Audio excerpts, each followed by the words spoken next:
Bom dia para quem é de bom dia, boa noite para quem é da boa noite, 93 para quem é de 93. E hoje tem milhões de cumprimentos, porque hoje acho que a gente está com o maior quórum do boteco, o boteco lotado e cheio. Então toda a galera que escrevia por Teoria da Conspiração está aqui hoje, né? Porque o nosso convidado já é velho de guerra. Então, se você acompanhava o site da época, que ainda era Teoria da Conspiração, ele era um dos escritores do blog, já teve aqui, o cara escreve pra caramba, manja muito de taoísmo. Hoje a gente vai falar um pouquinho sobre espiritualidade. Só que antes de eu apresentar, eu vou ter que passar, né? Porque a gente está com a mesa lotada hoje, né? Então eu vou começar aqui seguindo as janelinhas. Então, dos reinos de Minas Gerais, Rodrigo Celso. Salve, pessoal. Beleza? Diretamente do Morte Súbita, o irmão gêmeo malvado do Teoria da Conspiração, Tiago Tomussauskas. Boa noite, galera. Um prazer estar aqui com vocês. De trás do espelho de Circe, Jéssica Puga. Olá, queridos. Boa noite. Estou louca para ouvir o que o Igor tem de legal para falar para a gente. Dos reinos enoquianos, Ulisses Massad. Salve, galera. Hoje com a casa cheia aqui. Vai ser uma noite espetacular. E diretamente dos textos para reflexão, que é o irmão gêmeo bonzinho do Teoria da Conspiração, Rafa Arraes. Boa noite. Bom, pessoal. E diretamente da Eclésia Babylon, hoje a gente está tanto a Bárbara e o Thales. Então vieram os dois. Salve todos. 93. 93, pessoal. E por último, mas não menos importante, mas é só porque ele é por último, porque ele está do outro lado do mundo, diretamente do Japão, Robson Belli. Kombawa, galera. É isso aí. Vamos estudar um pouquinho sobre filosofia e espiritualidade. E o nosso convidado de hoje, que na verdade já é do boteco, né? Porque ele já estava aqui muito tempo, assim, quando o blog era tudo mato, né? A gente estava lá saindo do sedentário hiperativo. A gente ia montar um bagulho, aí tava o Raf junto, foi o primeiro que embarcou, mas o Igor Tel foi o segundo cara praticamente que começou a escrever, e vocês já leram muito texto maravilhoso dele. Inclusive, eu passei essa semana organizando e estruturando, porque a gente está montando blog novo, né? E agora está com tag em tudo, com filosofia, né? Então, seja muito bem-vindo de novo, Igor Tel.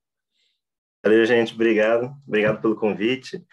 Fico muito feliz aqui em estar de volta, e como o Marcelo falou, assim, realmente uma parte que eu tenho muito carinho, assim, da história, assim, que a gente fez aquele momento lá, aquele projeto, e que até hoje, assim, né, não só enquanto memória, eu acho que continua presente, assim, não só pelos frutos, como o Projeto Mayhem hoje, mas, assim, muito da minha trajetória também tem que ver com a escrita que a gente começou ali fazendo, com aquele projeto, com aquele trabalho, com muitas perguntas, com muitas questões que foram surgindo aí de muitos estudos, e que hoje, assim, acho que a ideia é a gente poder talvez discutir algumas coisas a partir disso, né, da gente poder trabalhar algumas questões aí que venham dentro desse tema, que é filosofia, espiritualidade, né, e um pouco aí de história e de ocultismo. Maravilha. Então, para começar, como diria Stan Lee, toda a revista do Homem-Aranha é a primeira revista de alguém. Então, às vezes, o cara acabou de chegar aqui no boteco, ele quer saber quem é você, né? Como é que você caiu no ocultismo, como é que você caiu no Teoria da Conspiração, e o que você está fazendo para agora, né? E depois a gente vai falar um pouquinho mais sobre São João da Cruz e outros assuntos mais legais. Beleza. Então, a minha relação com a espiritualidade é curiosa porque é praticamente de berço, assim. Eu venho de família espírita, então, tipo, eu cresci em centro espírita, assim. Basicamente, os meus pais, assim, eles frequentavam, então eu, desde muito jovem, estava ali, né, nesse ambiente. E antes mesmo dos meus pais, assim, gerações anteriores, assim, acho que a minha bisavó já construiu um centro espírita em São Paulo, lá no final do século XIX, né, início do século XX, já estava ali, né, construindo centro espírita. Mas, assim, apesar de ter crescido no centro espírita, nunca me satisfez só a visão espírita, assim, a moral espírita. Eu lia de jovem lá, sei lá, não tinha nem 10 anos, já estava lendo lá o Kardec, mas, assim, eu eu tinha um certo olhar crítico sobre aquilo. Eu pensava, ok, isso aqui é uma visão, mas assim, o mundo é muito grande, né? Tem muitas outras visões sobre a realidade, tem muitas outras visões, assim, quem está certo, quem está errado, né? Aquela pergunta. E por trás disso, aquela pergunta também ali de que, peraí, eu estou vivo, mas um dia eu vou morrer, né? Assim, a morte estava ali, né? Assim, eu vivo num universo que a gente está desde jovem. Tem até um filme do Woody Allen, assim, que depois eu vim até me identificar, que ele diz assim, né, que quando criança ele deixa de fazer o dever de casa porque ele está com problemas existenciais, que o universo um dia vai acabar, então para que serve a vida, né? Para que eu vou fazer meu dever de casa se um dia o universo vai entrar em destruição e tudo vai acabar, né? Então, assim, de uma forma parecida, eu também estava ali com minhas questões existenciais e, para mim, isso foi o que me incentivou a buscar, né, desde jovem ali com internet, começo da internet ainda, né? Ainda não era o que é hoje, assim, tanto de redes sociais, mas ainda tinha aqueles sites mais, né, antigos, aqueles modelos mais antigos, ficava lá pesquisando sobre coisas, sobre filosofia, sobre religião comparada. E, ao mesmo tempo, né, nerd, jogando RPG, fui conhecendo, por exemplo, a editora Daimon, os livros do Marcelo, RPG Quest, e foi nesse ambiente assim que um dia, né, vim a topar com os textos do Marcelo lá no Sedentário e Hiperativo, né, que é aquela coluna que ele tinha, e de repente eu olho, pô, esse nome aqui eu conheço de algum lugar, né? Eu vou lá nos meus livros e falo, pô, o cara aqui do RPG e tal, tá aqui. E aí foi isso, né? Então ele está começando a ler ali com os textos do Marcelo, depois veio, enfim, né, o Teoria da Conspiração, o Projeto das Colunas, foi quando eu conheci o Raf também. O Rafa também é um parceiro aí, a gente tem vários trabalhos juntos, né? Muitas das minhas publicações saíram aí em parceria com as edições do Texto para Reflexão. Então, basicamente é isso. Assim, meu interesse sempre teve aí, de um certo modo, isso motivou muito da minha escolha profissional, porque quando, né, cheguei na época da faculdade, final da adolescência, decidi optar pela psicologia, um pouco por esse interesse. Espera aí, vamos entender o que é isso, o que é a mente, como é que isso funciona. Mas também nunca me satisfei só na psicologia. Era curioso que, para falar a verdade, nem as matérias que eu mais gostava eram da psicologia. Eu saía da faculdade e ia, sei lá, para uma livraria e passava mais tempo na sessão de filosofia do que na própria sessão de psicologia, né? Que eu achava até legal aquela parte da cognição e tal, mas me interessava muito mais a história do pensamento, me interessava muito mais entender, né, num nível mais profundo mesmo, do que aquelas ideias querem dizer, né? O que é a vida, o que é a existência, né? O que tudo isso quer dizer no final das contas, né? Qual é se há ou não algum propósito para isso, né? Qual é o significado, né? O porquê. Então, essas questões sempre me tiveram aí, tanto que na própria psicologia, depois eu me especializei numa área que é muito mais propensa a uma certa relação filosófica, né? Que é a psicanálise, do que outras áreas da psicologia que são, digamos assim, mais pragmáticas, né? São voltadas mais para um viés mais, né, mais, digamos assim, científico, né? Claro que a gente, com muita aspas aí, que o que é ciência a gente tem que sempre colocar aí em várias contextualizações, né? Mas é nesse sentido, assim, né? Então, um pouco a minha trajetória passa um pouco para aí, mas sempre pontuado para essa questão aí da espiritualidade, sempre de uma visão também de tentando entender a espiritualidade de uma maneira, digamos assim, universal, né? No sentido de perceber o que há de comum, o que há, né? O que há de diferente, o que há, né, por trás disso que a gente chama aí, o entende por espiritualidade, né? O que isso que está presente aí desde que, né, começa a civilização, você tem aí já, né, deuses aparecendo e, né, talvez não seja só, né, como seria a visão mais científica tal, né, como posta nos últimos séculos como uma espécie de primitivismo, né? Acho que tem alguma coisa maior, porque se você for ler a mitologia, se você for ver, né, as produções existem são de uma riqueza, né, de uma complexidade ali, né, simbólica, que muitas vezes ultrapassa coisas que a gente não consegue nem falar e explicar de uma maneira, digamos assim, racional, né, digamos, de uma maneira mais pragmática. Então, é um pouco nessa tentativa, né, de ver o conhecimento não só como uma marcha, né, do progresso, como sentido de que hoje a gente necessariamente sabe mais do que antes, porque a gente tem a ciência, assim, nesse sentido, mas entender que diferentes tempos têm a sua racionalidade, a sua própria lógica, a sua própria forma de pensar, né? Diferentes culturas, diferentes pessoas também, né? E acho que são interessantes, né? Acho que a espiritualidade ela também é rica nessa diversidade. E meu interesse sempre veio um pouco nessa tentativa de entender justamente, né? Tá, né, no meio dessa diversidade, o que é a espiritualidade, então? Né? Qual é o pensamento que há por trás disso, né? Nessas diferenças. E o meu projeto hoje tem um pouco que ver com isso, assim, né? Hoje eu tenho um grupo de estudos, a gente tem trabalhado, ele surgiu um pouco a partir de um dos meus livros, que foi sobre a filosofia taoísta, que a filosofia taoísta foi aquela com que eu mais encontrei, assim, em geral, aquela que eu mais trabalhei, assim, até hoje eu tenho uma identificação com ela. Cheguei a frequentar tempo taoísta, no momento estou até um pouco mais afastado com as pandemias, essas coisas, até um pouco, não estou mais, né, tão conectado assim com a prática do templo e tudo mais. Mas assim, meu interesse, né, veio para o taoísmo, e a partir do taoísmo surgiu um grupo de estudo, assim, vamos ver essa espiritualidade e tal, e conectando com conceitos também mais modernos, né, como assim, no sentido, não moderno no sentido de ser melhor ou pior, mas no sentido de pensar com ferramentas que nós temos hoje, como, por exemplo, a psicanálise, né, que é uma construção aí de que tem 100 anos apenas, né, mas que nesses 100 anos também se produziu muitas coisas aí novas, se produziu certas coisas originais aí que nos ajudam a entender muitas coisas do passado também, né, de a gente poder, de um certo modo, até traduzir, trazer para uma certa linguagem mais contemporânea. E um desses, né, trabalhos aí que eu acho que já mais nesse período mais atual assim do que eu tenho feito tem que ver com o último e-book que publiquei até com o Raf lá nas edições Texto para Reflexão, que foi o Gozo Espiritual em São João da Cruz, né? São João da Cruz,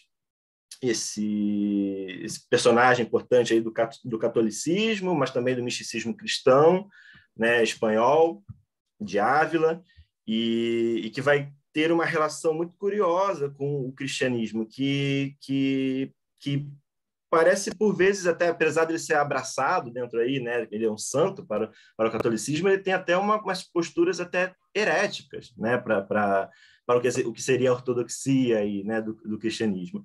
E dentro o que é mais interessante, né, dessa construção dele é a aproximação poética que ele faz, né, com essa experiência mística, né, a aproximação poética que ele faz com alguma coisa ali que ele está tentando explicar, que ele está tentando traduzir em palavras. E a poesia talvez seja aí um dos melhores recursos que a gente tem justamente para poder falar sobre isso, né? Como eu estava falando aqui, dessa espiritualidade, né, que é complexa, essa espiritualidade, né, que ela é um pouco, né, diversa, que tem alguma coisa aí do real, assim, no sentido de que alguma coisa que escapa nossas palavras, nossa tentativa, né, de colocar isso em palavras, talvez seja justamente na poesia, nessa despretensão, assim, nessa pouca pretensão da poesia em, né, trazer uma certa lógica ali, mas operar a partir de uma outra lógica, de certas sensações, de certos afetos, traduzir alguma coisa ali, colocar em palavras de alguma coisa simbólica, como talvez São João da Cruz faz, né, na famosa poesia, né, sobre a Noite Negra da Alma dele, a grande obra-prima dele poética, que vai ter ali, né, um certo ensinamento sobre o amor, sobre a união mística, sobre o que seria o casamento espiritual, né, também com certos paralelos de casamento alquímico, né, e outras relações aí dentro do mundo do misticismo. Enfim, vamos fazer um resumo assim, né, breve na medida do possível. E não sei se tem questões, como é que a gente faz agora? Assim? Tem sim. Você falou a palavra herético aí, meus olhos brilharam. Se você puder falar um pouquinho sobre quem foi São João da Cruz, para a gente entender a poesia dele, a sua análise sobre ele, para melhor entender a pessoa primeiro. Se puder explicar para a gente quem foi ele. Tá. São João da Cruz, ele foi um monge, né, assim, dentro de uma vida monástica, dentro do cristianismo. E, claro, ele tem ali, né, ele se dedica em Ávila, né, à vida monástica, e em alguns momentos ele até tem uns certos conflitos com isso, né, ele chega a fugir, tem um momento que ele chega a ser capturado ali dentro daquelas rivalidades, né, enfim, né, feudais ali naquele sistema espanhol ali no final do século XV, né, século XV. Mas assim, o grande ponto dele, né, é que ele vai fazer parte assim de uma certa ele vai trocar cartas, por exemplo, com Teresa de Ávila, né? Ele vai fazer parte ali de um certo movimento que está surgindo nesse momento dentro da linguagem cristã, que é uma espécie de uma visão mística, né? Uma visão da experiência religiosa através do amor. Que, curiosamente, né, se a gente olha esse elemento de uma forma isolada, a gente olha, de repente, assim, de repente surgiu um monte de monges aí a falar do amor, a falar de uma experiência mística, né, e de uma certa poesia com esse tema, né, o que brotou aí, né? E justamente ali numa certa região muito específica, né, da Europa, que é a Espanha, por exemplo, o norte da Espanha, um pouco o sul da França. Se a gente for lembrar um pouquinho antes, o que acontece na Espanha é justamente a dominação, né, de Al-Andalus, né, que é o território da Andalucia hoje, que é quando os árabes, né, tomam ali uma parte da Europa. E justamente, né, nesse movimento, assim, né, você tem ali um certo encontro cultural.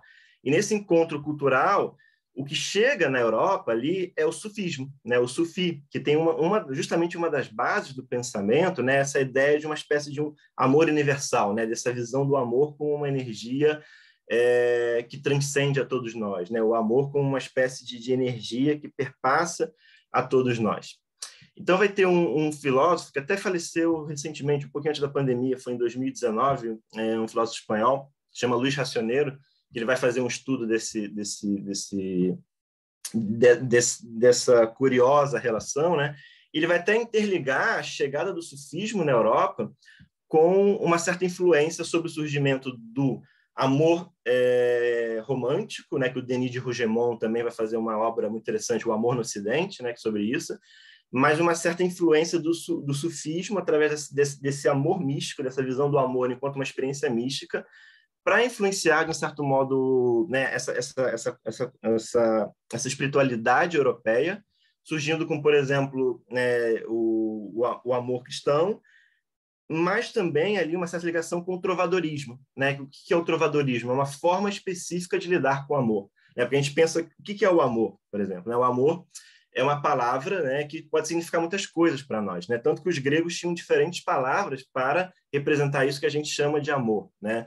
Não quer dizer que eles tinham vários amores diferentes, mas isso que a gente entende por amor como uma palavra só, né, como uma espécie de um guarda-chuva, que a gente chama de diferentes coisas, o amor que eu sinto pelos meus pais, o amor que eu sinto pela minha namorada, o amor que eu posso sentir pelo meu filho, por um amigo, como chamo tudo da mesma forma, os gregos tinham diferentes nomes para isso. Podia ser um amor como ágape, né, ligado mais a um amor mais fraternal, um amor enquanto filos, né, da própria filosofia, né, o amor ao saber, mas filos de um amor filial, do amor que você tem mais para alguém que é da sua família. O eros, que é um amor mais ligado à paixão, né, a própria erosia, né, o próprio sentido mais da paixão, do passional.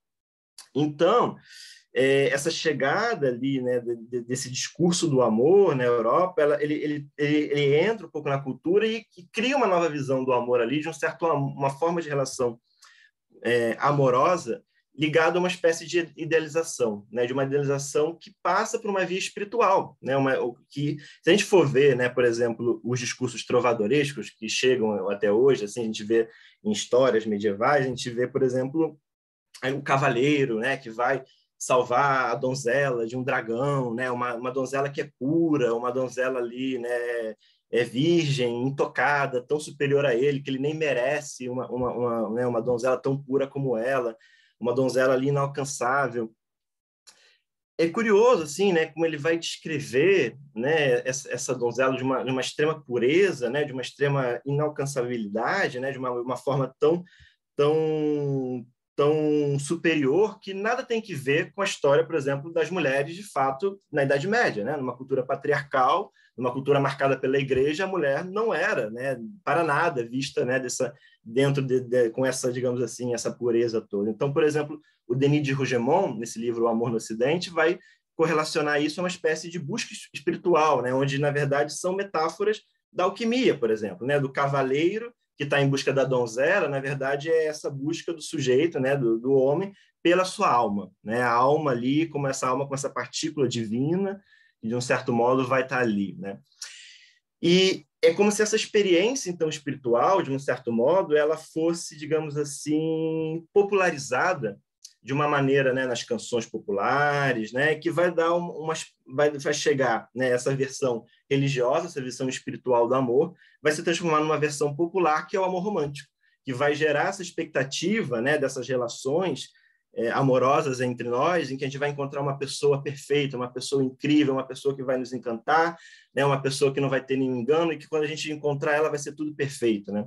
A própria ideia, se a gente começar a falar sobre isso, se escutar o que a gente está falando, né, é uma expectativa de um encontro que a gente não encontra uma pessoa de verdade, né? Porque um ser humano real é um ser humano como eu, que tem as suas dificuldades, né, que tem as suas questões.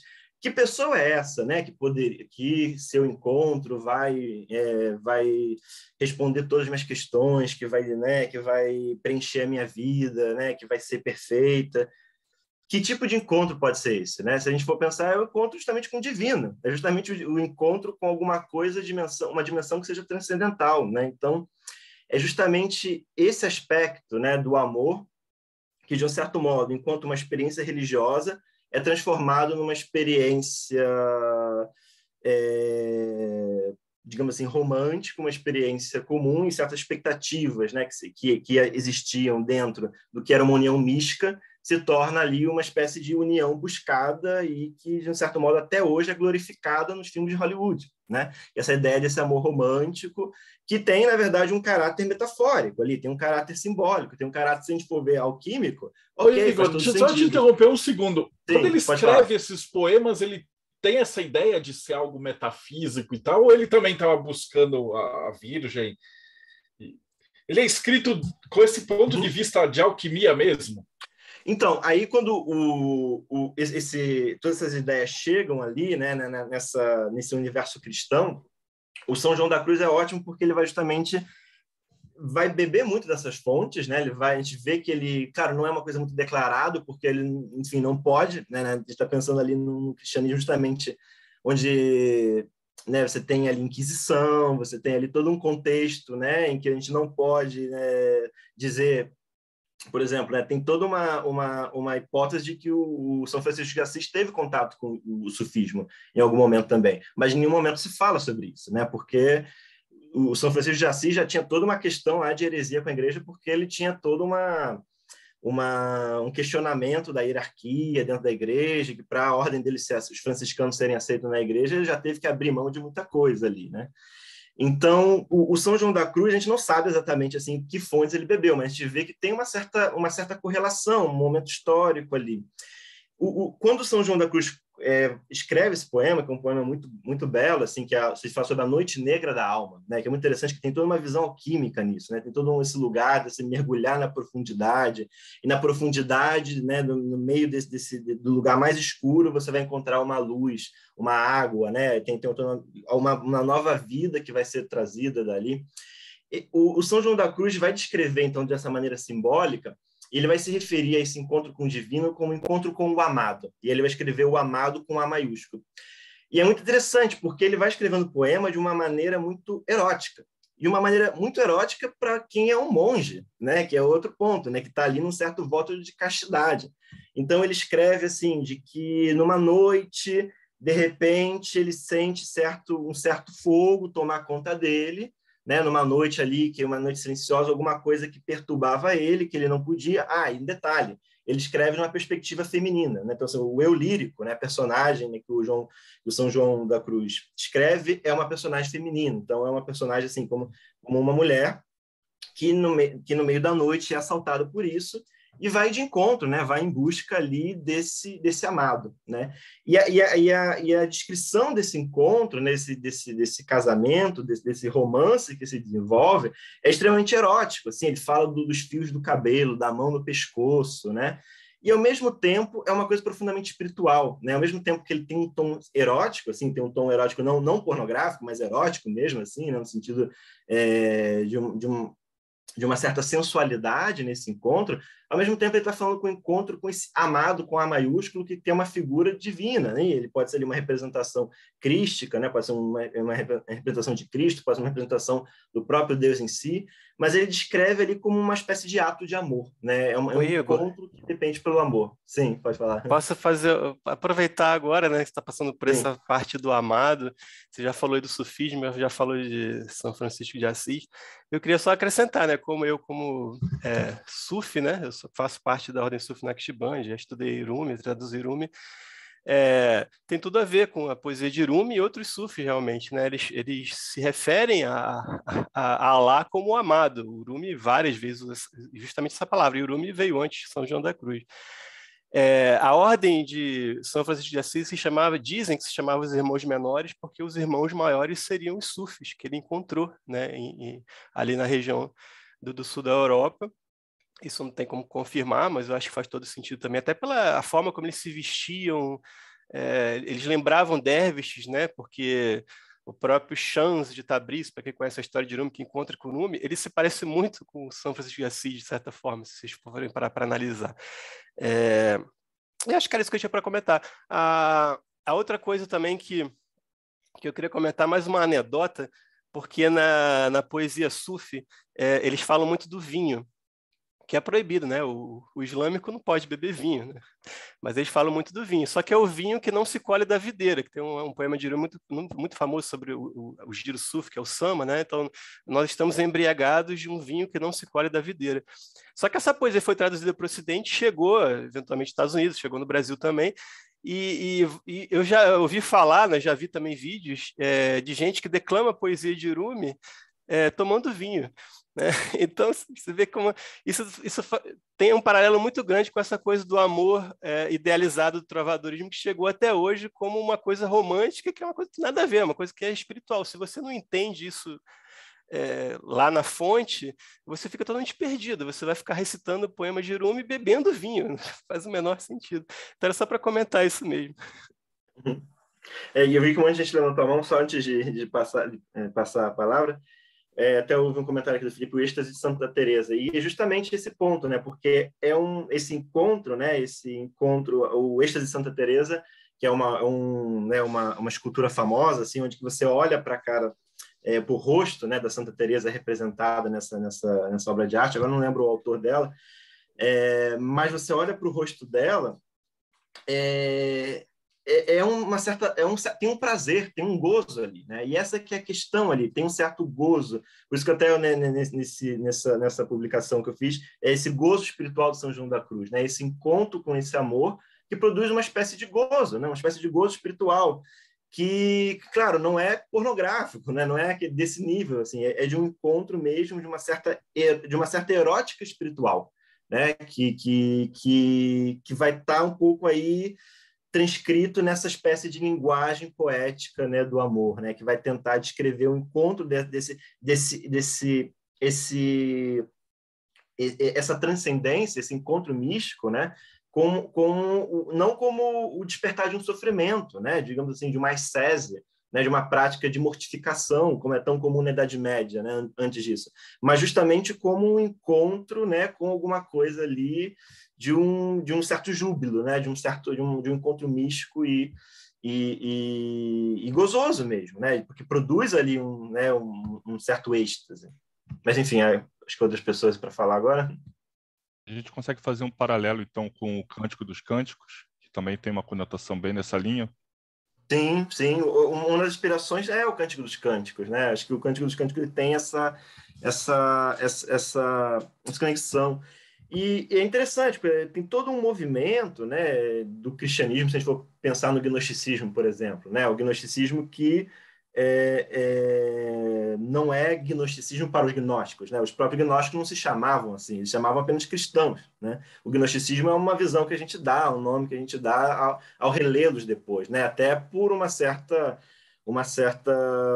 influência da igreja que colocou, né, ao estabelecer o que seria ali a visão correta, né, certa da interpretação do mito cristão, os colocam ali um pouco nesse lugar né, da heresia. Mas ali na gnose... Oi, só fazer um comentário, desculpa interromper. Sim, Era até pejorativo você chamar a pessoa de gnóstico, né?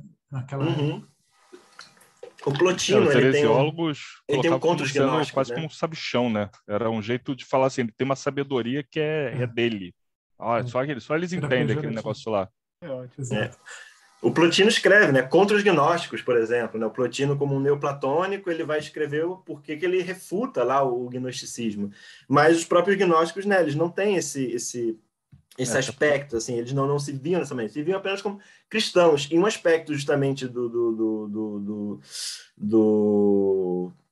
cristianismo gnóstico, né, se a gente for chamar assim mesmo, é justamente esse encontro, né? Tem um certo louvor ali também nesse aspecto. O próprio Evangelho de Madalena tem todo esse a gente vê essa presença ali de um encontro, né, de uma união mística, de uma certa no próprio Pit Sofia também, né, do Evangelho de Valentino também tem essa presença, né? Então isso não é uma coisa também tão nova para o cristianismo, né? É só uma coisa talvez esquecida, né? Talvez uma coisa até usando um vocábulo da psicanálise recalcado, né, dentro da história do cristianismo, porque tem alguma coisa ali do amor, né, que está sendo dito, né, desse discurso, tenha sido dito pelo Jesus histórico ou não, mas está ali, né, dentro dessas visões ali desse discurso. E enfim, né, acho que é um pouco há muitos paralelos aí, né, muitos paralelos dentro do cristianismo e fora. Enfim. Deixa eu jogar uma coisa na roda aqui, que eu gostaria de ouvir a opinião não só do Igor, mas talvez dos outros participantes também.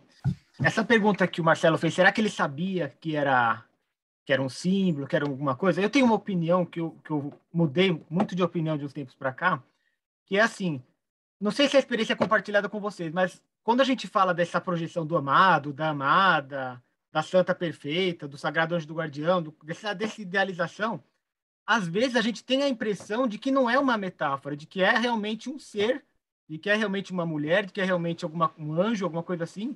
Então eu acho que ele não sabia realmente se ele estava falando em metáfora ou se ele estava realmente vivendo alguma coisa. Queria saber a opinião do Igor sobre isso e de vocês também, se vocês passam por uma experiência parecida. E aí, quem vai começar? Eu acho essa ideia que o Igor estava falando já bem antigona, porque ele traz toda aquela base de contos de fada, e você vai ter a princesa, e todos eles bebem e são mais ou menos da mesma época, né? Então, no mesmo período, era mais ou menos um lugar comum. E aí eu não sei se um influenciou o patriarcado, que você tinha aquela ideia de que você tinha que ter uma filha que era virgem para casar com o nobre para garantir que o castelo passaria para o seu herdeiro, e ao mesmo tempo talvez essa busca espiritual na qual a sua consorte precisaria ser pura e tal. Eu não sou especialista nisso, acho que é mais com a Jéssica e com a Bárbara. De uma coisa influenciou a outra, existe quem veio primeiro, né? O patriarcado oprimindo as mulheres para elas ficarem virgens, ou a santa virgem que é pura e reflexo de Deus? Eu acho que o que veio primeiro foi a propriedade privada. E depois uma narrativa que propiciou a materialização e perpetuação dessa propriedade. É o que, na minha cabeça, faz mais sentido. Inclusive, o comentário do Tomasauskas tem a ver com o que eu vou perguntar também. É que, ao meu ver, a poética, né? Por que poema? E aí eu penso imediatamente, eu vou logo, lógico, para Aristóteles, né? Vou relembrar o primeiro semestre da faculdade, que é uma das primeiras coisas que a gente lê, e tem essa coisa da poiesis, que para mim faz muito sentido, em que você vai de fato fazer. E aí você sai da esfera meramente intelectual e você entra na esfera da experienciação. Então, quando você faz poesia, você já está vivendo, sendo aquilo fruto da sua imaginação ou não. Porque por que você não está vivendo por ser fruto da sua imaginação, né? Se o poeta é um fazedor, né? Se poesia é fazer. Então, por isso que a poesia acaba sendo o veículo das experiências espirituais, e até hoje, né? Quando a gente vai fazer cerimônias, feitiços, missas, a gente vai sempre buscar a linguagem poética, né? E quanto mais rimada, quanto mais refinado é o trabalho linguístico, mais próximo você está do divino. E isso é um fazer em si mesmo. O escrever é um fazer. Então, a inspiração, ela acontece ali, a espiritualidade vem e desce, não sei, ou a pessoa está descrevendo a experiência que ela teve, mas o escrever em si já é o êxtase, né? O escrever em si já é o fazer, já é o existir do espiritual no mundo, que, por exemplo, um texto seco, uma prosa, não seria capaz de trazer, né? Não sei se eu fiz sentido, mas foi o que me veio à cabeça com tudo que foi dito até agora. E eu queria saber também a opinião do Igor. Uhum. Eu Sim, posso, Igor, eu posso só entrar no meio, que aí eu também vou responder a pergunta do Tiago. É que isso que ela falou faz todo sentido, claro, né? A poesia é um mistério mesmo. E eu queria voltar em Rumi, que o Rumi, ele é dito, né, que depois que ele começou a entrar em êxtase, começou a girar, primeiro segurando um pilar de uma mesquita, depois girando sozinho, ele também recitava os poemas dele girando. E aí era um discípulo dele que ia lá e anotava. Então você imagina, você pensa, uma pessoa vai sentar para escrever um poema, você pensa que a pessoa está sentada assim, né, com papel, de repente está perto da natureza, pelo menos, tem uma certa expressão. Não, ele estava girando em êxtase místico e recitando o que ele estava sentindo ali na hora, né? E aí, dando um exemplo, só um exemplo de como a poesia pode chegar ao mundo. E aí também, linkando com o que o Tiago perguntou, Tamochauskas, né? Agora eu sei falar o nome dele, tem que falar, né? Tamochauskas. Assim, também voltando ao Rumi, né? Na verdade, ele começa a fazer os poemas místicos dele, lembrando que ele era um teólogo, era um cara respeitado, assim, ortodoxo. Ele começa a fazer os poemas mais místicos dele quando ele perde a companhia do Shams, né? Que se separa dele, nunca mais ele vê o Shams e começa a fazer os poemas. E aí ele chama Alá, né, que seria Deus, né, de Shams muitas vezes. E ele assina também os poemas como Shams. Então, nesse sentido, naquele momento, o amigo dele era a encarnação do divino. Só que com o tempo, quando ele vai ficando mais velhinho, ele começa a chamar várias pessoas do dia a dia dele de Alá, ou, não chama assim, mas ele chama de uma coisa, você vê na poesia que fica claramente associado.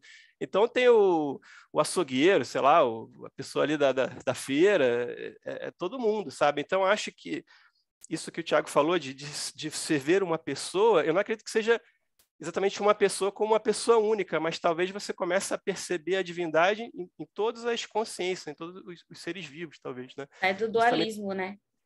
Sai do dualismo. Eu só queria fazer um comentário aqui rapidinho. Comentando que a Bárbara está falando, que o Igor também está falando, a gente está falando da Idade Média, que é uma época em que você tinha pouca gente letrada. E aí, se você ficar pensando, como é que as pessoas memorizavam as coisas? Através da rima e da poesia. Ela era muito utilizada, as pessoas criavam rimas e poesias para tentar se lembrar das coisas que elas precisavam, que era mais importante. Então, isso era algo natural, algo corriqueiro. Era só isso, por enquanto. Não, a poesia surgiu assim mesmo, né? A poesia talvez seja uma das coisas que veio antes da escrita, na verdade, porque ela é uma coisa que nasceu para ser rimada, mesmo ritmada, e as pessoas se lembravam por causa disso, porque elas não eram letradas, como você falou. E só recentemente que a gente começou a ter mais poemas que não precisam ter rimas, né? Porque não faz mais muito sentido, né? Ela perdeu esse espaço que ela tinha. Ela não é mais essencial de um poema que ele seja rimado, ritmado, que seja. Mas é até mais fácil, às vezes, você trazer principalmente na tradução, né? Você trazer um conteúdo místico que tem ali naquele poema sem se prender na rima, né? Porque era importante lá atrás. O Rumi, em persa, ele é não só ritmado, como ele pode ser cantado. Só que não tem como trazer isso para o inglês, nem para o português e tal. Mas eu acho que a essência mesmo não é exatamente a rima ou o ritmo, mas é alguma coisa misteriosa que tem ali na poesia, principalmente na poesia mística. E era isso só. Um negócio que me deixa maluco é como é que vocês conseguem traduzir poesia com rima. Eu fico fascinado por isso, desde assistindo o filme da Disney, né, que os caras têm um trabalho absurdo de traduzir. Isso é uma musiquinha.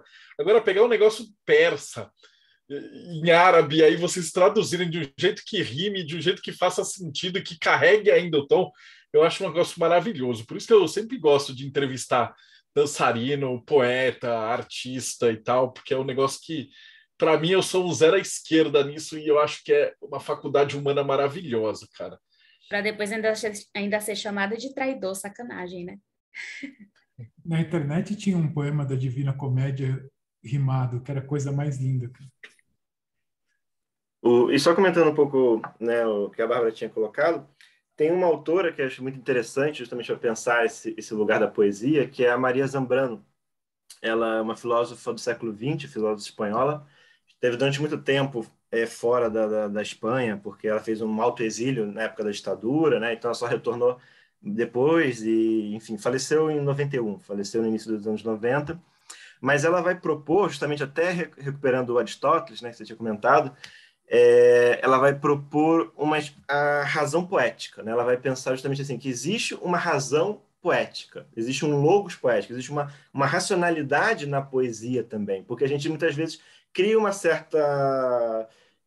que a gente tem um pouco aí culturalmente nessa ideia de que não, você tem um lugar que é o lugar da razão, o lugar, digamos assim, racional, e você tem outro lugar que é o lugar dos sentimentos, dos afetos, então a gente está um pouco assim entre razão e emoção, como se a emoção não tivesse também uma espécie de racionalidade, como se também não tivesse ali, digamos assim, né, talvez não seja a mesma razão da lógica, né, não seja a mesma razão ali pragmática, mas é também um tipo de razão, né? Existe também aí uma razão operando, existe uma razão no sentido de ter uma racionalidade, de ter objetivos, de ter certos porquês, de ter uma certa forma naquilo também. Então, até a Maria Zambrano foi até uma grande influência para mim ao pensar ali o poema do São João da Cruz, que é isso, existe uma razão por trás disso. Isso aqui não são simples afetos, não são simples sentimentos. Claro, não é uma racionalidade que eu posso aprender de um ponto de vista lógico. Isso aqui não está me falando no nível, sei lá, de uma dialética lógica, não está me falando desse lugar da filosofia, está me falando de uma outra coisa, né? E eu acho que a poesia tem essa potência, né? A poesia tem uma certa relação também com a música, no sentido de que a poesia, ela muitas vezes ela não é feita só pelo que você diz, mas também pelo que você diz ou não dizer, ou seja, você diz com certos silêncios. Isso é muito, muito marcante, sobretudo na poesia, né? E voltando para uma outra área que eu gosto, que é o taoísmo, né? Se for pensar o Tao Te Ching, é uma série de poesias, são, né, 80 poemas que foram ali, de um certo modo, né, compilados como a fundação filosófica do taoísmo, né? Mas não apenas, o próprio Homero, né, os versos de Homero eram feitos para serem cantados também. Se a gente for escutar no grego, assim, é belíssimo também você escutar a história, que era porque, né, não tinha ali a escrita daqueles versos se dá muito depois dele serem compostos, né? Aquilo era que as pessoas conheciam como músicas que iam cantando e contavam os mitos lá, né, da Ilíada e tudo mais. Então, eu acho que tem uma certa potência mesmo na poesia, não só pelo que ela fala, mas também por aquilo que ela fala sem falar, né? Que ela fala através de certos silêncios, de certas nuances. Ele tem alguma coisa que opera justamente com essas partes, né? De que a gente talvez, né, por outras formas lógicas, não consiga operar com a nossa linguagem. Então, ela tem uma outra forma de abordar, ela tem uma outra razão, ela tem uma outra racionalidade, que não é pior, né? Não é, digamos assim, ela não é menos que outras formas de razão. Ela é só uma outra forma de racionalidade, que talvez não sirva para você, sei lá, construir um foguete para mandar para Marte, né? Talvez não sirva para isso, mas serve para muitas outras coisas, né, também igualmente importantes.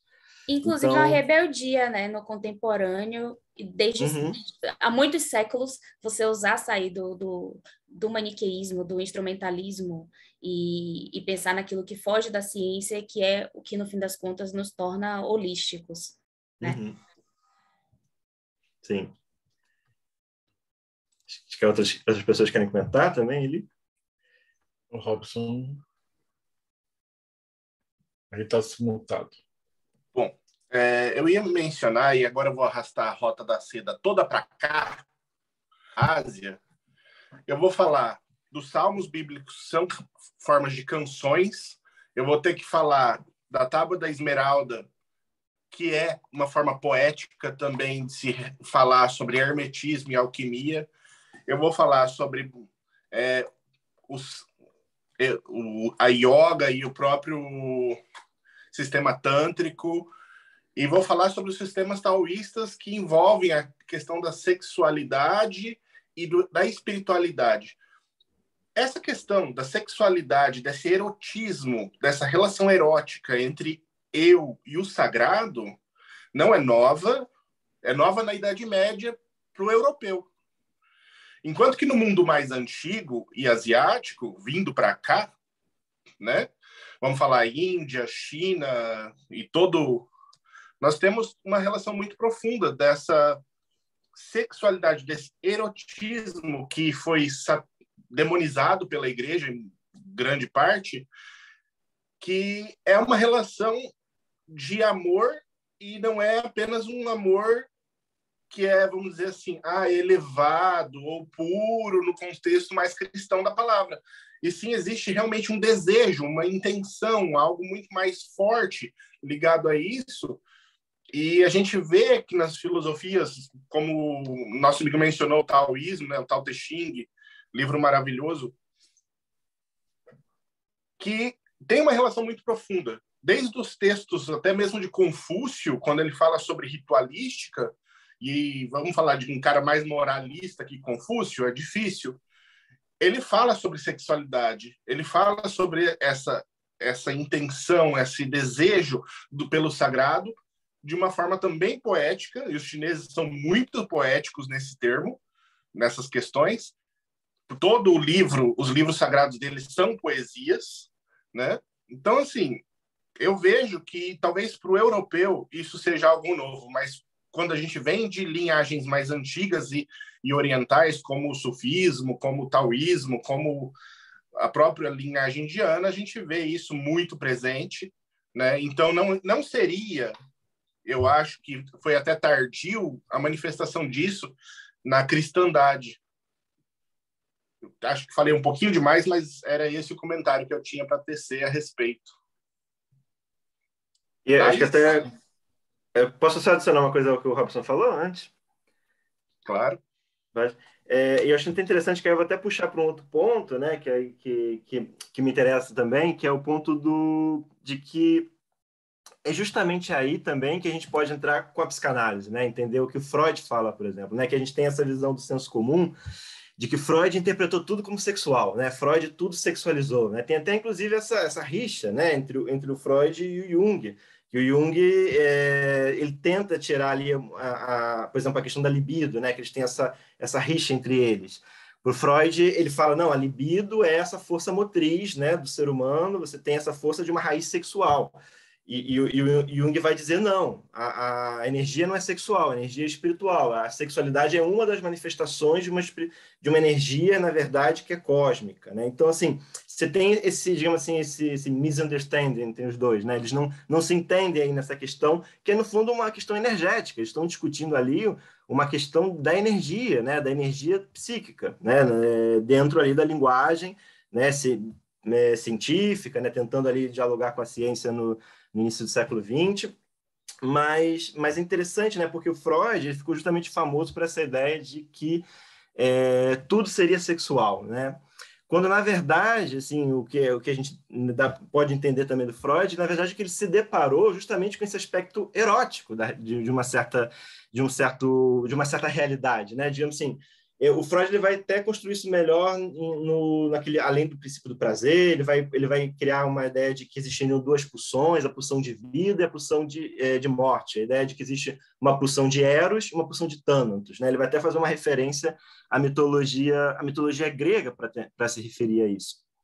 E é justamente aí porque ele vai ver que existe uma espécie de uma certa universalidade desse Eros. Então, não é o sentido que tudo, no fundo, aponta para o sexual. É que existe um Eros que transcende a tudo e que nós, né, talvez a forma que a gente tem isso mais claro, manifestado, né, na nossa experiência, é justamente no sexual. É onde fica mais evidente, né, como essa energia erótica opera. Que, no fundo, para o Freud, vai ser essa pulsão de vida, né, essa pulsão de vida, da vida que permanece, da vida que sei lá, que vem lá desde, né, do nascimento ali, essa vida, essa energia vital ali que estaria lutando contra um antagonismo, né, que seria essa pulsão de morte, que, né, em algumas visões não vai ser nem a morte enquanto si, vai ser lida enquanto uma transcendência, enfim, vai ser um pouco essa questão energética, mas é justamente interessante por isso, né, que né, como até o Robson falou, até tardio, né? Você vê Freud aí discutindo isso, né, no início do século XX e sendo criticado por isso, né? Na verdade, Freud ele acaba sendo excluído dos círculos intelectuais. A psicanálise no começo ela é até bastante perseguida, porque ele vem falar justamente de querer falar de uma certa sexualidade dentro da ciência, dentro de um mundo vitoriano. Igor, Né? Então, deixa eu assim, te perguntar só um negócio de leigão. Mas é dessa parte que você tem aquela parte do êxtase com a morte do Thanatos. E aí você tem até no francês que ele fala que o orgasmo eles chamam de pequena morte, né? Derivada do êxtase da morte. Essa é uma discussão grande assim, na psicanálise, porque entra na questão justamente se é um dualismo ou um monismo pulsional, né? Se existem duas ou existe uma. Se, na verdade, porque isso foi também uma discussão entre o Freud e o Jung. O Freud ele era muito ferrenho a ideia de um dualismo pulsional, tanto que no começo da obra dele ele vai pensar que existiriam duas pulsões, a pulsão de autoconservação e a pulsão ali de prazer.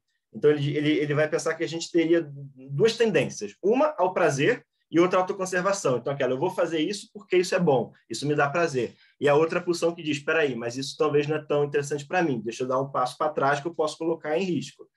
E aí o Freud vai trabalhar com esse dualismo pulsional até ele encontrar, né, a pulsão de morte. Ele vai falar assim, opa, tem alguma coisa aqui que é um pouco mórbido, tem alguma coisa nossa que também busca a morte, que ele vai começar a escutar os sonhos daqueles que viveram situações de guerra, e vai falar que tem alguma coisa mórbida no ser humano, né? O ser humano também tem algum desejo de morte em algum lugar, né? Não é só o desejo, digamos assim, de prazer.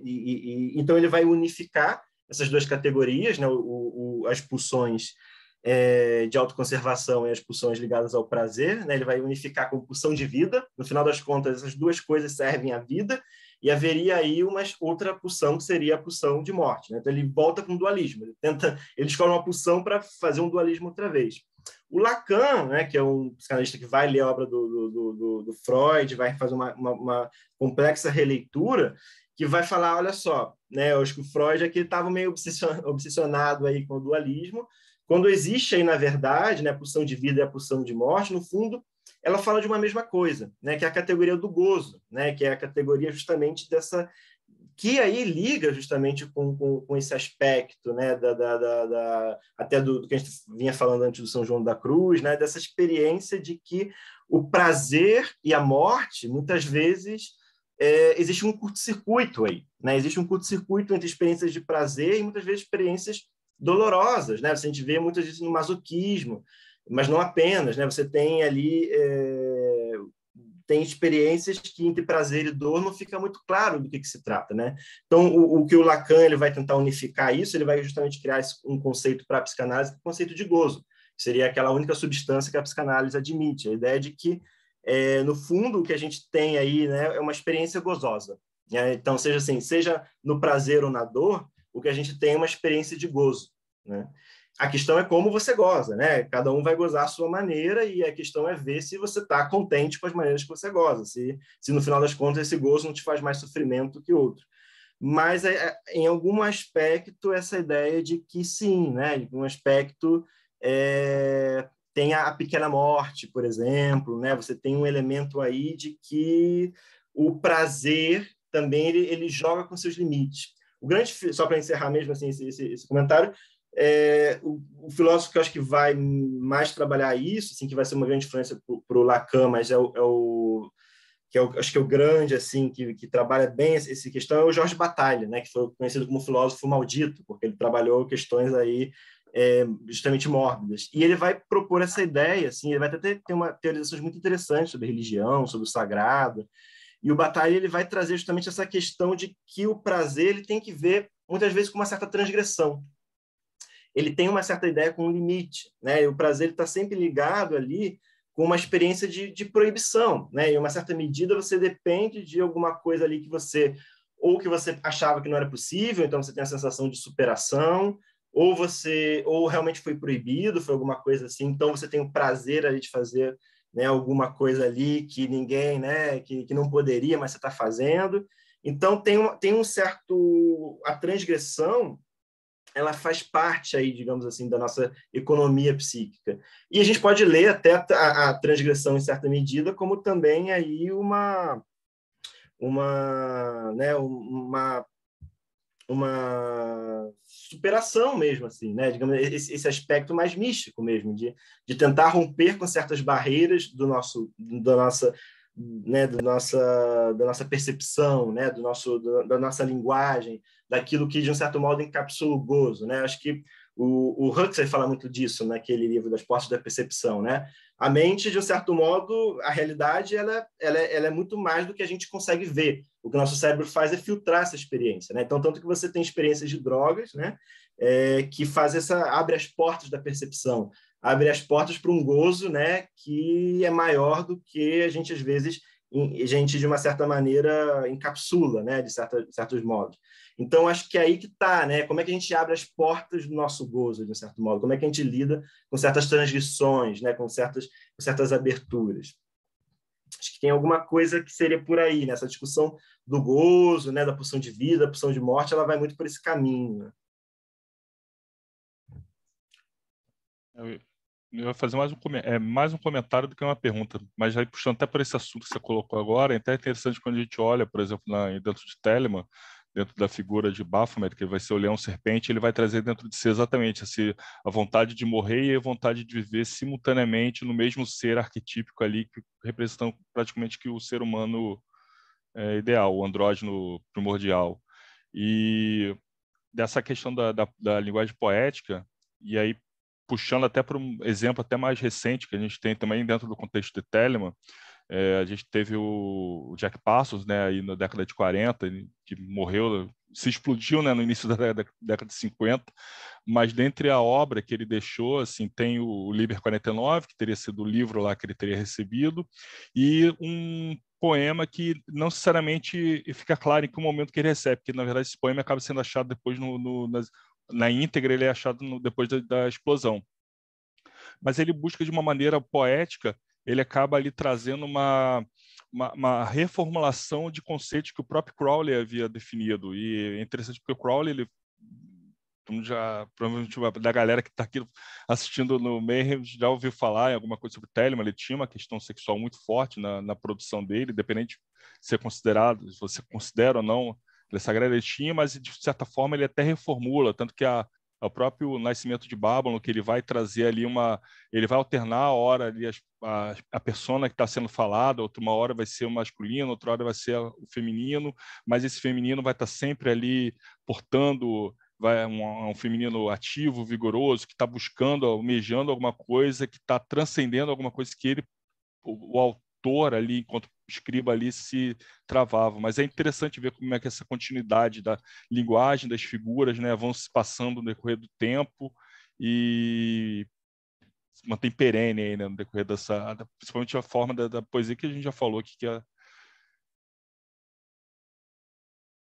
Fugindo um pouco do assunto aqui, mas só para trazer um comentário pertinente, o Crowley traduziu o Tao Te Ching, e foi uma tradução sensacional, usei como base também na minha própria tradução, né, para o português. E, bom, um dia a gente pode falar mais sobre isso, mas é só para dizer, para quem quiser perguntar, pesquisar depois como foi feita essa tradução do Crowley, é bem interessante.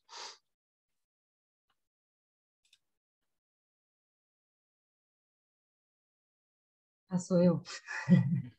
Foi muito legal a sua aula.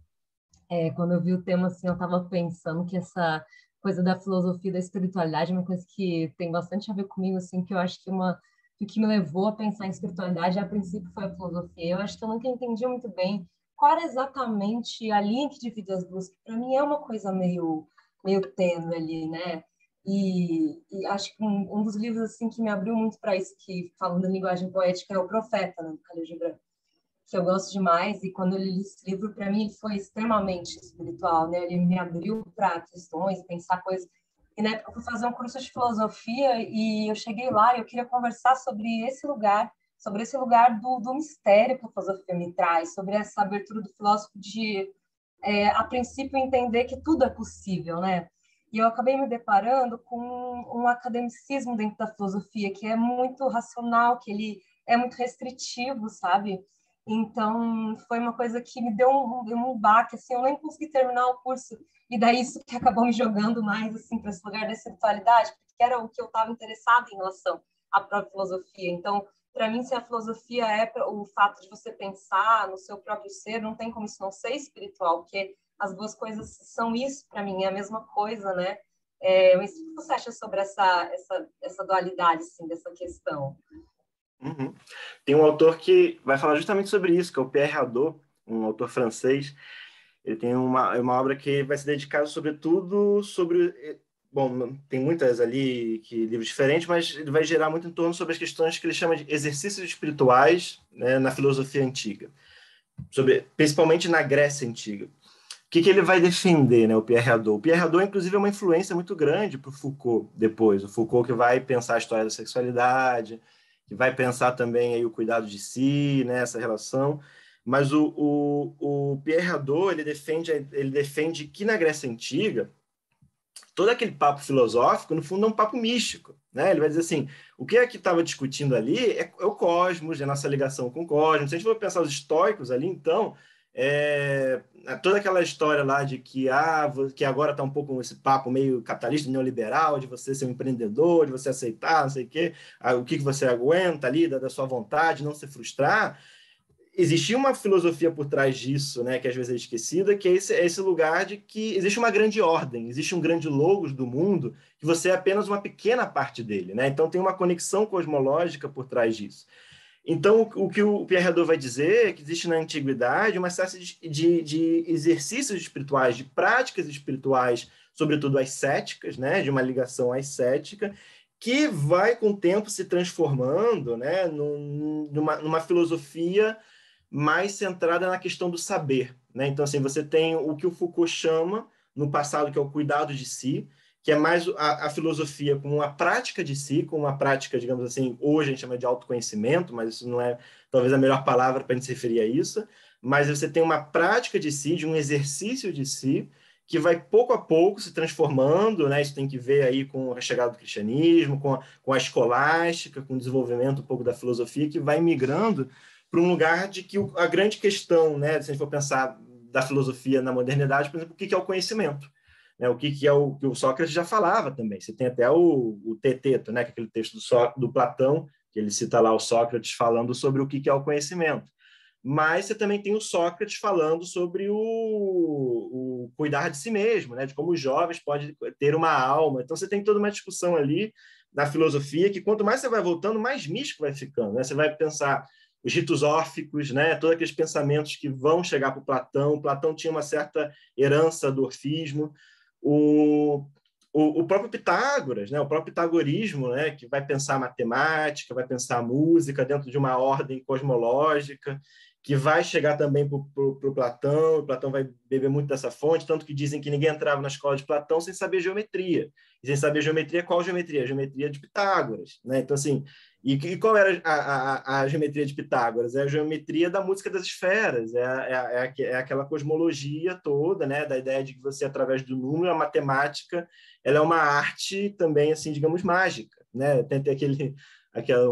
Tem um desenho da Disney, que é Donald no País da Matemática, né? Que tem um trecho dele que mostra essa relação, né? De que como é que era o Pitágoras lidava com isso.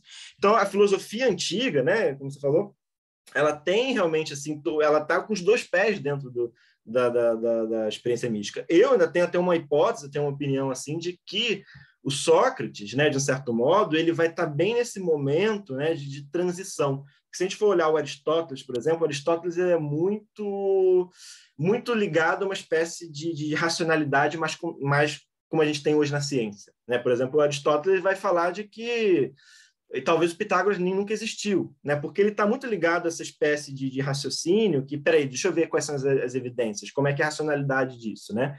E, claro, tem aí seus lados positivos e negativos de você pensar assim, né? Mas, por exemplo, o Sócrates, né, que vai ser ali, digamos, o avô do Aristóteles, se a gente for pensar, né, que o Platão é discípulo do Sócrates e o Aristóteles é discípulo do Platão, então é um pouco do avô filosófico dele, né? Ele está bem nesse momento de transição, né, quando ele começa a questionar o que é a verdade, né? Ele está bem nesse momento de transição entre um conhecimento ali, uma empreitada de muitas coisas que eram feitas a um nível místico, né? E tentando transformar isso numa linguagem racional, de uma linguagem que é racional para a filosofia, dentro de uma racionalidade que vai ser o que a gente entende como uma racionalidade ocidental, né? Que depois vai dar lugar para a racionalidade moderna, a constituição da ciência, mas que nasce talvez né, digamos assim, de um mar, né, muito mais vasto do que isso. Então, Sócrates está ali discutindo, por exemplo, tentando argumentar racionalmente o que é a reencarnação, né? Ele vai estar falando ali sobre o que é a alma. Tem toda uma discussão que, no fundo, ali é uma discussão espiritual sendo, digamos assim, transmitida para um discurso racional. Claro que com esse discurso racional, com o tempo, vai vir Aristóteles vai propor uma outra visão da alma, ele vai pensar da alma, né? Alma mineral, vegetal, animal e humana, racional. Então, ele vai pensar outra maneira da alma, ele vai pensar coisas estoicas, enfim, vai ter toda uma transformação da filosofia, que ela vai se afastando, né, digamos assim, da espiritualidade, vai um pouco como cada um tomando seu caminho, e mais que, claro, na antiguidade, se a gente for voltar, a gente vai ver que aquilo ali estava muito mais junto do que qualquer coisa. Só lembrar que Sócrates, né, ele ia no oráculo de Delfos, só para terminar, ele ia no oráculo de Delfos se consultar com os daemons, né? Ele ia se consultar com os oráculos, que é muito parecido quando ele com morreu, hoje. Desculpa te interromper, mas quando ele morreu, ele falou para não esquecerem que ele tinha um sacrifício para fazer, não foi? Ao galo de Asclepius.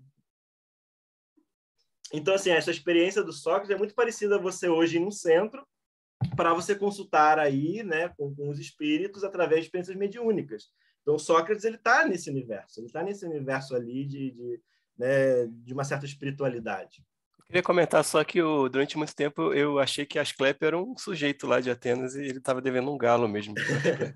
Aí uma vez eu fui pesquisar para fazer um texto, aí eu descobri, não, mas tem toda uma... E é bem interessante, né, o deus lá, Asclepio e tal, como era feito os rituais para ele, eu achei bem interessante. A história do galo de Asclepio é porque ele seria um deus da cura, né? Então, assim, supostamente... Tem várias interpretações disso. Uma dessas é que o Sócrates está sendo irônico, né? Que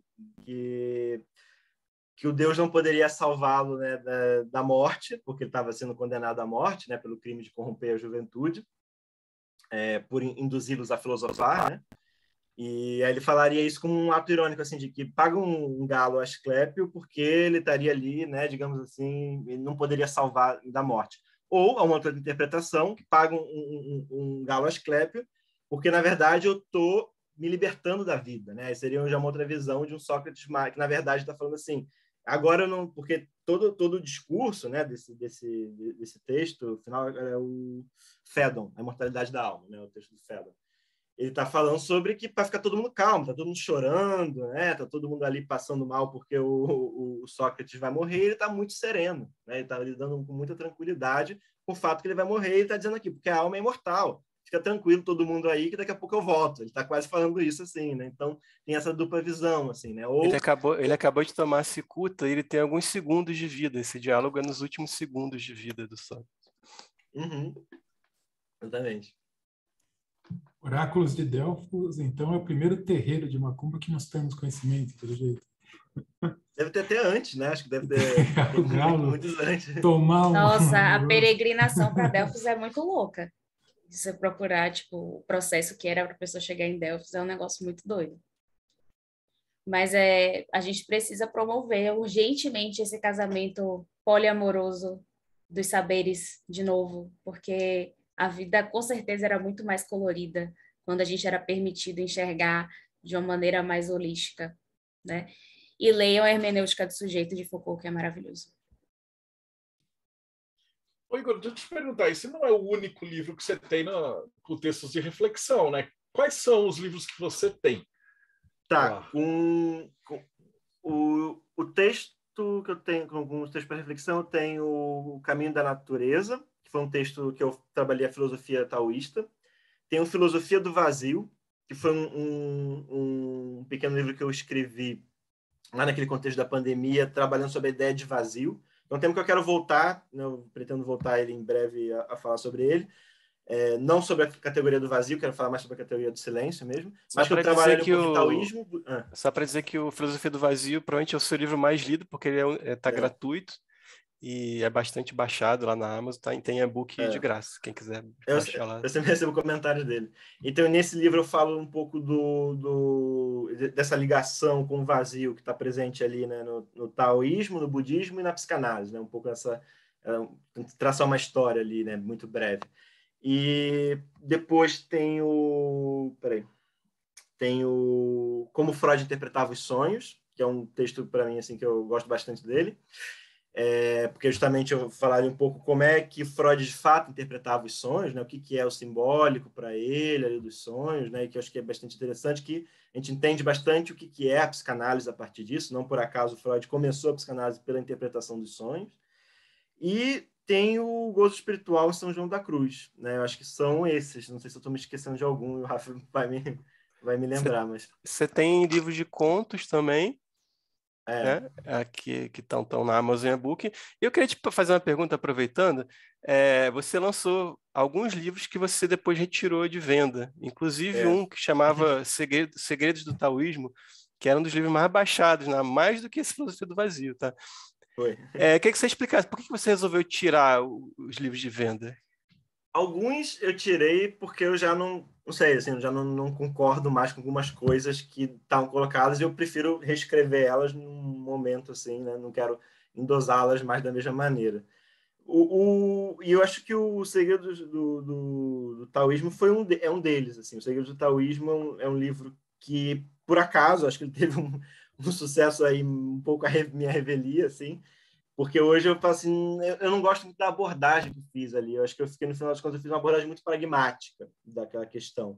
E hoje eu não faria essa mesma abordagem tão pragmática, assim, né? Eu teria uma abordagem menos, digamos assim, conceitual da maneira como eu fiz, né? Então, o Segredo do Taoísmo, para mim, foi um livro assim que teve esse sucesso, assim, mas hoje eu já penso assim, não era para ter escrito esse livro, assim. Mas enfim, quem leu, né? Tá aí.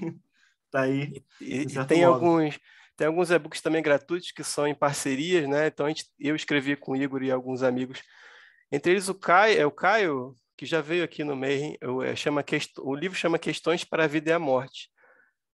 Caio Ribeiro Chagas é um dos participantes também. Tem o Igor, tem o Caio Ribeiro Chagas e mais alguém que me esqueci agora. Não sei se é a Tauana, né? Aí tem um livro seu com a Tauana, que eu não vou me lembrar o nome agora, que é de poesia. Tá de graça também, eu acho. Tem Mulheres que Inspiram, que você, na verdade, escreveu só o prefácio, mas eu também participo. Eu falo sobre Hepátia e Herábia Base. Tudo isso é um e-book. Esse é um dos mais baixados na Amazon e tá de graça também.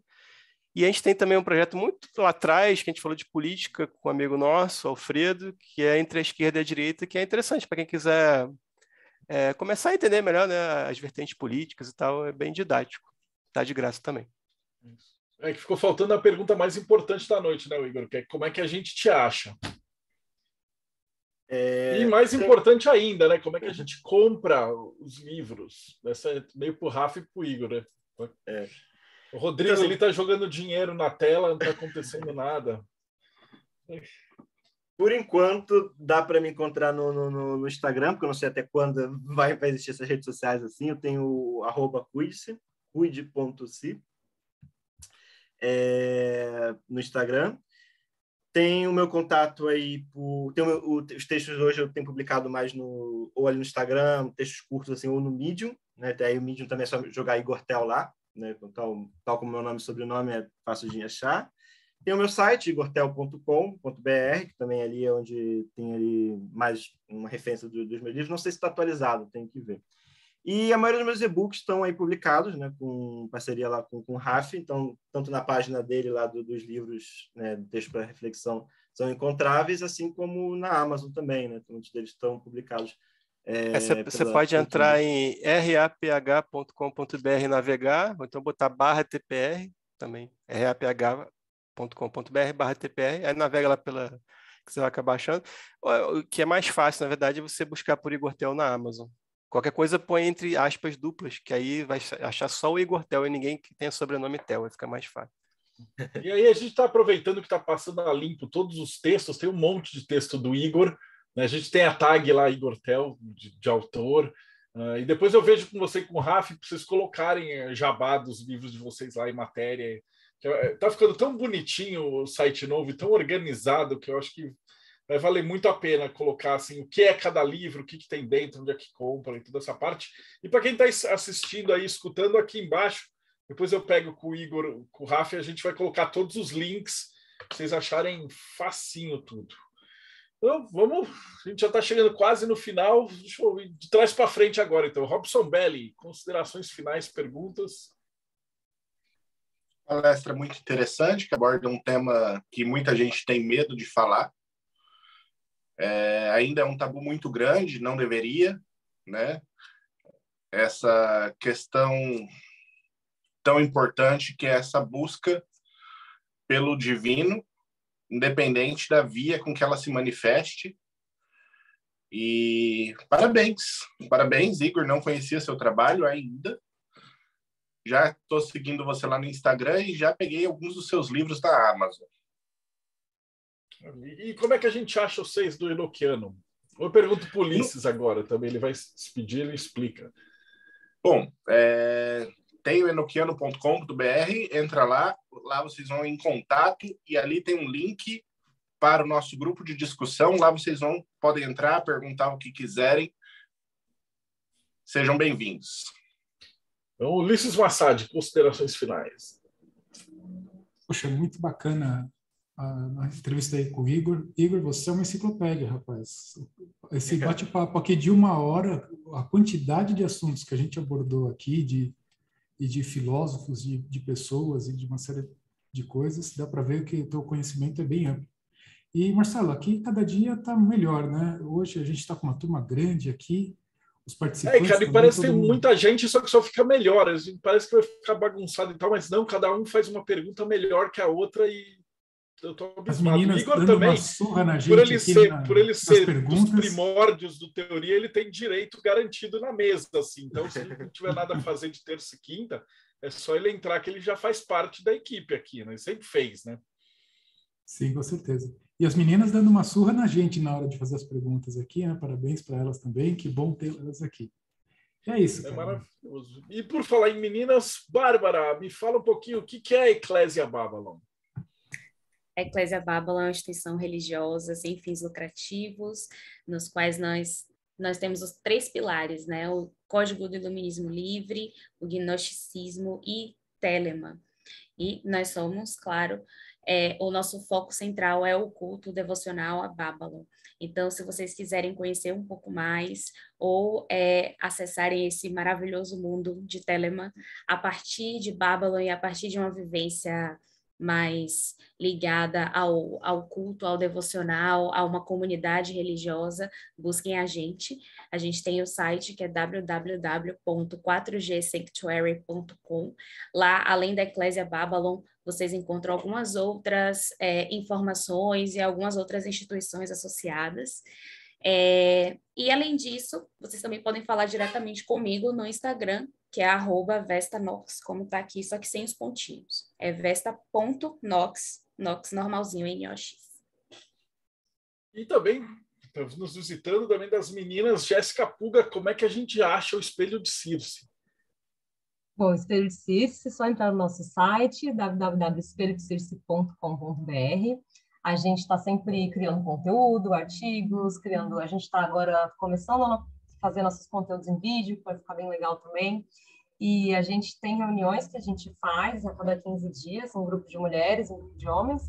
Por enquanto dos meninos a gente ainda não começou, estamos com das meninas, mas é onde a gente está investigando o que a gente chama aí de feminino místico e de toda essa jornada da mulher e do autodescobrimento, como a gente pode juntas se ajudar aí para criar um espaço mais saudável para todas as mulheres e, consequentemente, dos homens, né? Porque essa situação aqui não está boa para ninguém.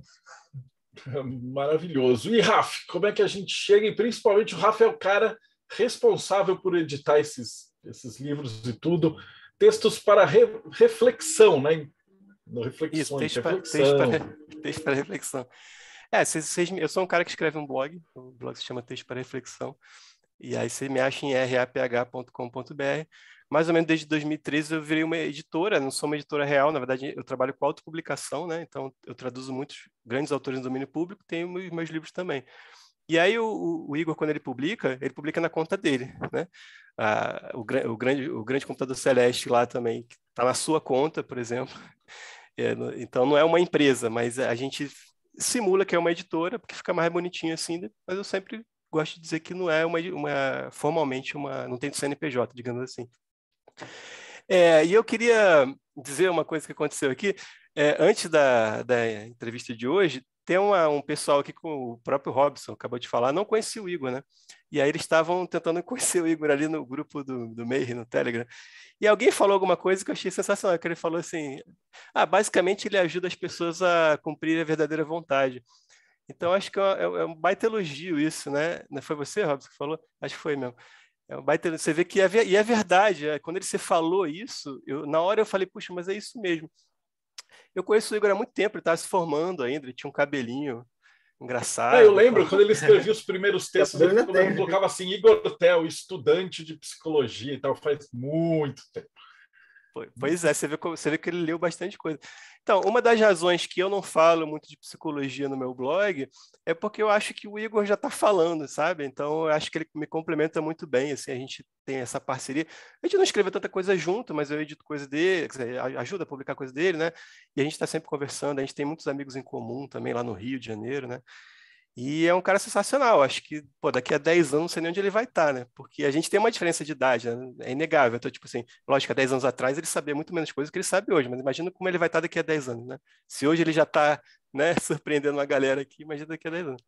Mas é isso. Obrigado aí pela participação e foi uma honra estar participando aqui também. Maravilhoso. E Rodrigo Celso, como é que está aí no Mayhem? Como é que a gente faz para chegar no Mayhem, acessar tudo isso aqui? Bem, o Mayhem é esse projeto aqui, onde a gente encontra, o pessoal se encontra para poder discutir assuntos assim de interesse. E nós temos financiamento recorrente, nossa, demorou a sair, no Catarse, aonde qual é o endereço mesmo, Marcelo? catarse.me/TDC, que ajuda a promover a nossa revista Hermetismo, que é uma revista justamente que surgiu da galera, né? Eu esqueci, que eu ainda estou aqui, o último da minha janelinha é o Thiago Tomussauskas, que ele faz parte aqui, como a gente estava falando, são, sei lá, já tem 10 pessoas, é quase que a Liga da Justiça, que cada grupo e cada entidade, cada site fala de alguma coisa diferente, mas junto, né? Então, as perguntas que cada um faz estão tornando esse programa uma coisa assim sensacional, cara. Tiago, como é que a gente acha o Morte Súbita? Tem lá no Morte Súbita muitos jeitos de entrar e atingir o gozo. Tem. Quem quiser procurar um jeito diferente de gozar com o espírito, com o seu e com o dos outros, acessa mortesubita.net e faz alguns testes por lá. É um prazer receber vocês. Todo mundo é bem limpinho por lá, fica tranquilo. E aí, juntar toda essa galera, né? Então, o pessoal do Espelho Produz, da Eclésia, Enoquiano, Morte Súbita, o Rafi, e o Igor também está convidado. Na verdade, ele já postou algumas coisas do blog que eu tenho tirado do Teoria, mas a ideia a gente surgiu de fazer a publicação da revista física, né? Agora a gente está focando mais nessa área, né? E no podcast, claro. Mas a ideia é que a gente possa aumentar o número de páginas, o número de autores, e a cada 3 meses a gente pega os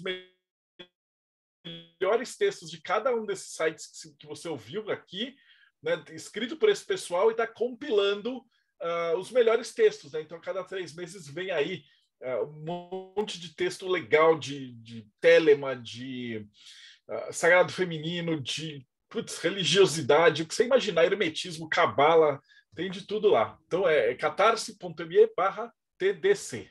Pô, Igor, brigadão, cara, seja muito bem-vindo.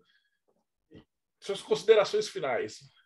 Obrigado, pessoal. Agradeço todo mundo aí que falou e gostei muito de ter trocado com vocês aqui hoje, foi muito legal. E E é isso, assim, esse projeto é um projeto que eu tenho muito carinho, assim, pela antiguidade, por essa história e tudo mais, né? Acho que muito... E acho que tem feito um trabalho muito, muito legal, assim, né? Todo esse tempo, assim, desde os primórdios lá do TDC, né? Como o Dedeb fala, realmente também, assim, se muitos outros projetos estão aí surgindo, né, estão de certo modo florescendo, também porque tiveram sempre aí abraçados e impulsionados aí, de certo modo, empurrados aí pelo TDC, né, e muito do meu trabalho também tem essa ligação, né, com o TDC na sua história e também assim na sua continuidade, né. Então agradeço muito aí por ter trocado por vocês aí hoje e até uma próxima aí. Muito obrigado.